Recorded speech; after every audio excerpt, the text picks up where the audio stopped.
ஒவ்வொரு சீனுமே என் லைஃப்ல வந்து மறக்க முடியாது சீன். அது முதல் படம்ங்கிறதுனால. ஆனா அந்த கிளைமேக்ஸ் கொடுத்த தாக்கம் வந்து இன்னும் அந்த பொண்ணு பஸ் நிறைய பேர் அந்த கிளைமேக்ஸ் வந்து ஃபர்ஸ்ட் வந்து படம் பார்த்துட்டு நிறைய பேர் நல்லா இல்லைனாங்க, பாசிட்டிவா முடிச்சிருக்கலாம் அப்படின்னு சொன்னாங்க. பட் என்னன்னா என் லைஃப்ல நடந்த, என் ஃப்ரெண்ட் லைஃப்ல நடந்த ஒரு கிளைமேக்ஸ். ஸோ அந்த லவ் ஸ்டோரி தான் ஃபர்ஸ்ட் பண்ணியிருந்தேன். அதுக்கப்புறம் தான் இந்த ஸ்போர்ட்ஸை உள்ளுக்குள்ள கொண்டு வந்தேன். ஹீரோயினிட்டு வந்து ஃபர்ஸ்ட் டைம் பஸ்ல வரும்போது சைக்கிள் சத்தம் கேட்குது, அந்த பொண்ணு பார்க்கணும். பார்க்கும்போது அப்படி பார்த்துட்டு ரொம்ப அப்செட் ஆச்சு. நான் சொன்னேன், சரண்யா இல்லை இவ்வளோ அப்செட் கொடுக்காதீங்க, ஏன்னா உங்களுக்கு தெரியாது, அவன் செத்து போனது தெரியாது, நீ ஹாப்பியாக வந்துட்டு இருக்க பார்க்குறீங்க.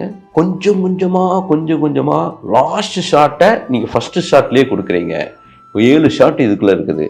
இந்த 7 ஷாட்டையும் நீங்கள் கொஞ்சம் கொஞ்சமாக அந்த எமோஷனல் எக்ஸ்பிரஷன் ஆட் ஆகி கொண்டு போகணும் எனக்கு அப்படின்னு பிரமாதமாக பண்ணுச்சு. ஏன்னா அந்த பொண்ணு கதகளி டான்ஸு. ஸோ அதனால் அந்த பொண்ணுக்கு எக்ஸ்பிரஷன் பிடிச்சிட்டா, டக்குன்னு பிடிச்சிட்டா. ஓகே சார், இப்போ ஃபர்ஸ்ட் லெவல் இது பண்ணுறேன், செகண்ட் லெவல் இது, தேர்ட் லெவல். அந்த ஒவ்வொரு ரியாக்ஷனாக அந்த 3 நாளும் அவனை பார்க்க முடியாமல் அவன் போகிறான். அந்த மரணத்துக்கு உண்டான எமோஷனல் கொடுக்கவே கிடையாது, அந்த ஏமாற்றத்துக்கு உண்டான எமோஷனல் மட்டுமே அவன் கொடுத்தான். ஸோ அந்த எக்ஸ்பிரஷன் வந்து என்னதான் டைரக்டர்ஸ் சொன்னால் கூட அதை புரிஞ்சுக்கிட்டு அந்த எக்ஸ்பிரஷனில் கன்வே பண்ணுறது இருக்கலாம். அந்த ஒரு ஷாட் ரொம்ப கஷ்டமான ஷாட்டு, அதை சரண்யா ரொம்ப நல்லா பண்ணியிருந்தாங்க.